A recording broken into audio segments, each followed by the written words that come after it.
नमस्कार प्रिय दर्शकों, स्वागत है आपका हमारे YouTube चैनल। इस संसार में सबसे बड़ा पापी और विश्वासघाती कौन है, स्त्री या पुरुष? दोस्तों, स्त्री और पुरुष जीवन रथ के ऐसे दो पहिए हैं जो विश्वास की डोर में बंधे रहते हैं। जब रथ का एक पहिया निकल जाता है तो रथ किसी काम का नहीं रहता, और ऐसा तभी होता है जब विश्वास की डोर टूट जाती है। दोस्तों, आज की जो कहानी है वह बहुत ही महत्वपूर्ण होने वाली है, इसलिए इस वीडियो को पूरा अंत तक अवश्य देखें। नमस्कार दर्शकों, हम कहानी शुरू करें और आप इस वीडियो में खो जाइए।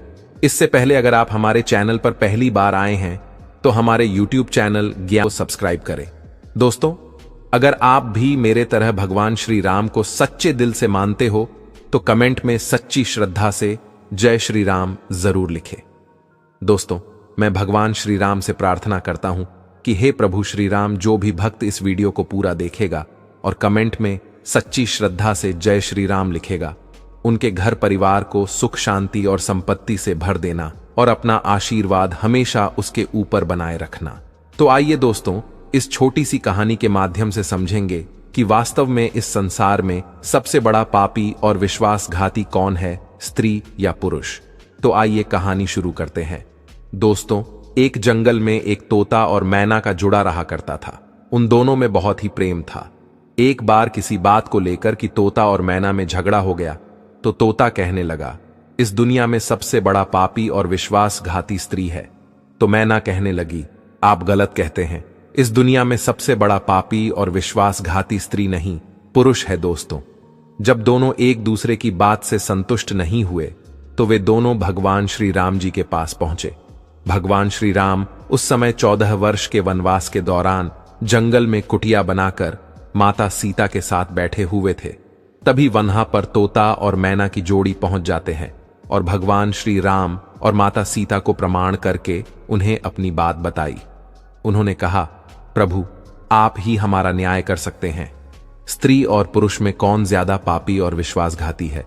तोता और मैना की बात सुनने के बाद सबसे पहले भगवान श्री राम जी ने तोते से कहा कि तुम कैसे कह सकते हो कि इस संसार में स्त्री पुरुषों की अपेक्षा से ज्यादा पापी और विश्वासघाती है?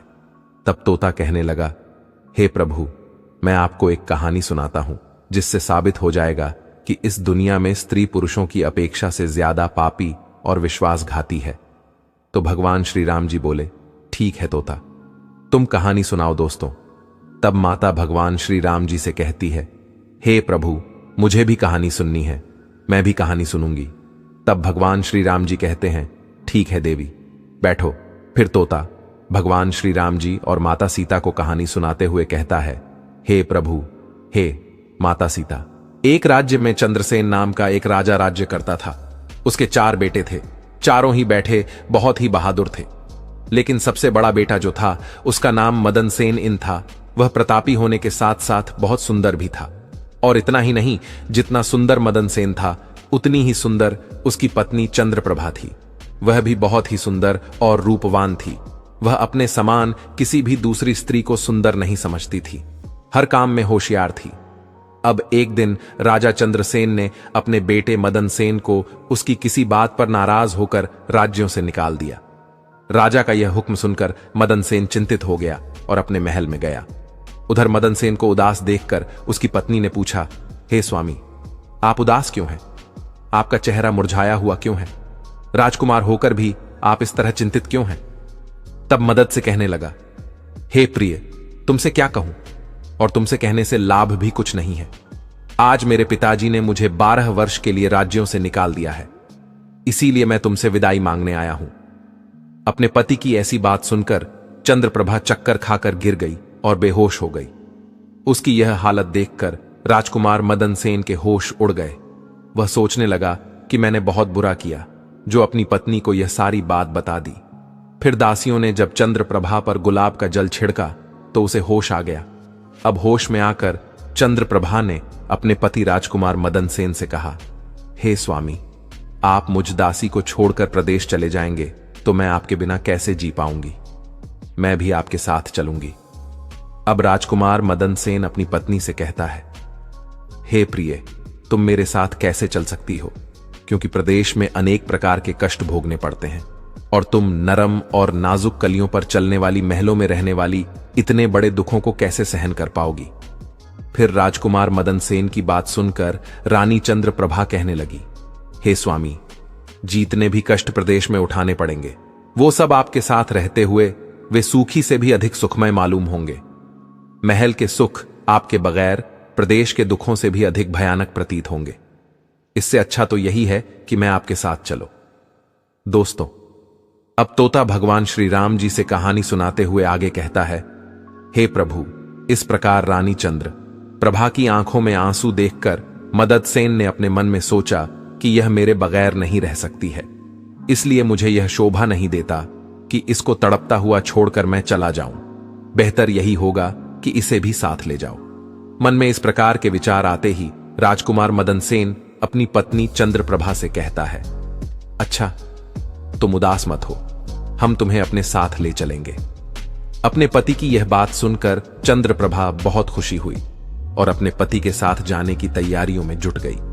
फिर अगली सुबह जब होती है तो चंद्रप्रभा और मदनसेन इन राज्यों से निकलकर एक जंगल में पहुंच गए। जब वे चलते चलते थक गए तो अच्छा सा स्थान देखकर वे एक बरगद के वृक्ष नीचे विश्राम करने लगे। वे बहुत ही अधिक थके हुए थे, अतः ठंडी हवा के झोंकों ने उन्हें नींद के आगोश में पहुंचा दिया। मगर कुछ देर के बाद ही एक सांप ने रानी चंद्रप्रभा को डस लिया। तोता भगवान श्री राम जी से कहानी सुनाते हुए आगे कहता है, हे प्रभु, सांप के डसने ही रानी चंद्रप्रभा तड़पने लगी।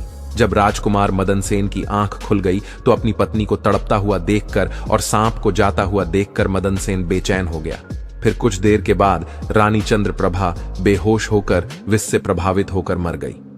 इस प्रकार अपनी पत्नी को मरा हुआ देखकर मदनसेन ऊंचे स्वर में रुदन विलाप करने लगा। उसका रोना सुनकर जंगल के जीव जंतु उसे खाने के लिए दौड़ने लगे। फिर मदनसेन ने मन में सोचा, अब जीवन संगिनी ही मर गई तो मैं अब जीकर क्या करूंगा? मैं इसी जंगल में अपने प्राण त्याग दूंगा। मन में ऐसे विचार आते ही मदनसेन अपनी पत्नी के मृत शरीर के पास से उठा और जंगल से लकड़ियां इकट्ठा करने लगा और रो रो कर कहने लगा कि मैं भी अपनी पत्नी की चिता में जलकर अपने प्राण त्याग दूंगा। बस संयोगवश उसी समय पर स्वर्ग से एक देवदूत आए और उन्होंने जब मदन से को रोता बिलखता हुआ देखा और रोने की आवाजें सुनी तो उनको दया आ गई। फिर वह देवदूत राजकुमार मदनसेन इनके पास पहुंचे और कहने लगे, तुम क्यों रो रहे हो? आखिरकार तुम्हारा दुख क्या है? फिर राजकुमार मदनसेन ने उस देवदूत से कहा, मुझ में अपना दुख कहने की भी शक्ति नहीं है। जी चाहता है यह धरती फट जाए और मैं इसमें समा जाऊं। राजकुमार मदनसेन इनकी ऐसी बात सुनकर देवदूत को दया आ गई और उन्होंने उससे कहा, तुम मुझे अपना हाल बताओ, हो सकता है मैं तुम्हारी कुछ मदद कर सकूं। फिर मदनसेन ने कहा, महाराज, मैं एक राज्य का राजकुमार हूं और राजा चंद्रसेन का पुत्र हूं। मेरे पिता ने मुझे राज्य से निकाल दिया है, इसलिए मैं और मेरी पत्नी इस जंगल में आ गए। यहां आकर मेरी पत्नी एक सांप के काटने से मर गई है। उसका विरह मुझसे सहन नहीं हो रहा है, इसलिए मैं लकड़ियां एकत्रित कर रहा हूं ताकि अपनी प्रिय पत्नी के साथ ही जलकर मैं अपने प्राण त्याग दो। इस प्रकार मदद से इनकी बातों को सुनकर वह देवदूत कहने लगे, राजकुमार, तू बड़ा मूर्ख है। यह तो संसार है, यह मनुष्यों का आना जाना लगा रहता है। एक दिन यह शरीर को छोड़ना पड़ेगा। यह तो भी जानता है इस संसार में कोई भी किसी के साथ न आया है, न किसी के साथ जाएगा, तो बुद्धिमान होकर भी ऐसी बात करता है। अगर तू जीवित रहा तो तुझे बहुत सी रानियां मिल जाएंगी, इसलिए तू मेरा कहना मान और इस मरने के विचार को त्याग दे। इस मानव शरीर को पाने के लिए देवता भी तरसते हैं, फिर तू इस तन को क्यों नष्ट करना चाहता है? दोस्तों, तोता भगवान श्री राम जी से कहानी सुनाते हुए आगे कहता है, हे प्रभु, इस प्रकार देवदूत की बातों को सुनकर राजकुमार मदनसेन कहने लगा, महाराज, आपने जो कुछ भी कहा वह सत्य है, किंतु ऐसी पतिव्रता पत्नी तो मुझे किसी जन्म में भी नहीं मिलेगी और ना ही इसका वियोग मुझसे सहन होगा, इसलिए मैं इसके साथ ही मरूंगा। फिर राजकुमार मदनसेन के शब्दों को सुनकर देवदूत ने जान लिया कि यह अपनी पत्नी के बिना नहीं रह सकता है। देवदूत ने मदन सिंह से कहा कि राजकुमार, तेरी पत्नी के जीवित होने का केवल एक उपाय है। अब तुम मेरी बात को ध्यान से सुनो। यदि तुम इस उपाय को कर सकते हो तो तुम्हारी पत्नी जीवित हो जाएगी, फिर मदन सेन ने कहा, महाराज, आप जो भी कहेंगे मैं वो सब कुछ करने के लिए तैयार हूं, केवल मेरी पत्नी जीवित हो जाए। फिर देवदूत ने कहा, राजकुमार, तुम्हारी पत्नी की आयु केवल 20 वर्ष थी जो इसने भोग ली। इधर तुम्हारी उम्र 70 वर्ष की है, जिसमें से 30 वर्ष बीत चुके हैं। तुम्हारी उम्र में 40 वर्ष अभी और बाकी है, यानी तुम्हारा जीवन 40 वर्ष और बाकी है।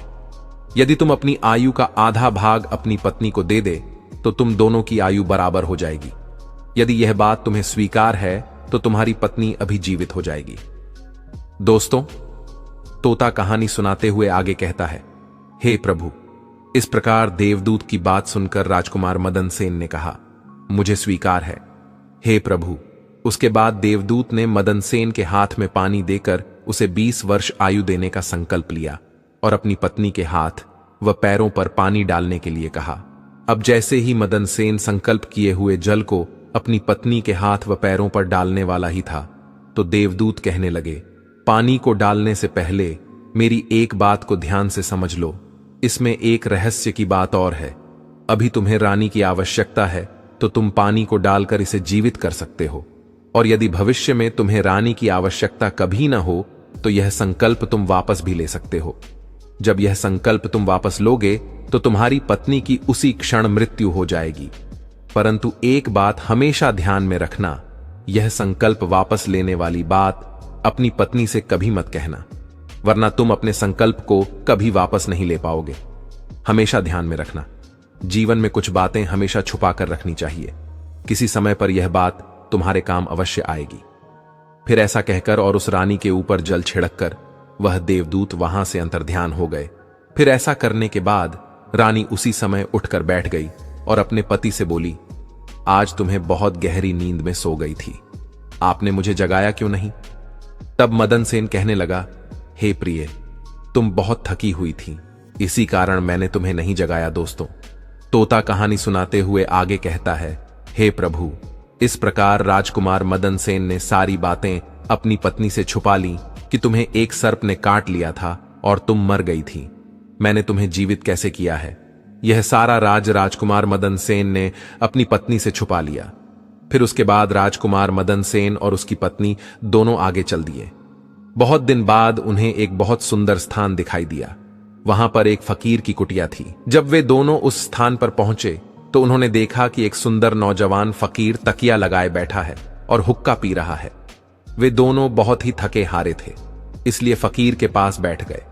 उसी समय राजकुमार ने रानी से कहा, हे प्रिय, हमें प्यास लगी है, हम कुएं पर जाकर थोड़ा पानी पीकर आते हैं। अगर तुम्हें भी प्यास लगी हो तो तुम्हारे लिए भी ले आएंगे। तब राजकुमार की बात सुनकर रानी ने कहा, मुझे तो प्यास नहीं लगी है, आप जाकर पानी पी लीजिए और वापस आ जाइए। फिर रानी का जवाब सुनकर राजकुमार मदन सेन हुए पर पानी पीने चला गया। जब राजकुमार मदन सेन पानी पीने चला गया तो राजकुमारी चंद्रप्रभा और फकीर की निगाहें चार हो गईं। राजकुमारी चंद्रप्रभा उसी क्षण उस फकीर की दीवानी हो गई, यानी उस फकीर को अपना दिल दे बैठी। अब उसी समय चंद्रप्रभा उस फकीर से कहती है, फकीर साहब, आप तो यहां पर बड़े सुख से रहते हैं,